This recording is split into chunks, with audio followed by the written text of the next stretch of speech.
ስራ ምንድነው ታረቀኝ? በልመና ነው የምተዳደረው።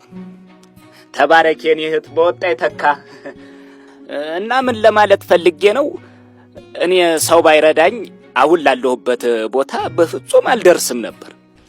ግን ደግሞ ሰርቶ መብላት እየተቻለ ልመና እንዴት ትክክል ነገር ሊሆን ይችላል? ልመና እኮ የገቢ ምንጭ ነው። ልክ ነው፣ ገቢ አለው። አዎ ብዙ ደጋግ ሰዎች አሉ ይረዱናል። በቀን 1000 ብርም 800 ብርም አገኛለሁ። ተመስገን ነው። ይሄን ያክል የምታገኝ ከሆነ ታዲያ አጠራቅመህ አንድ ደህና ነገር አገዛ። እንዴት ቋሚ መተዳደሪያ ነው። አየህ አስበው ራሱ አታውቅም። ሰው ሲሰጥ ያበረታታህና ልመና እንዳታቆም ያረገ ነው ማለት ነው። ታይ እንጂ ይሄ እኮ ልፋት የለው ምን የለው ገቢ ብቻ ሌላ ነገር እንዴት እገዛለሁ?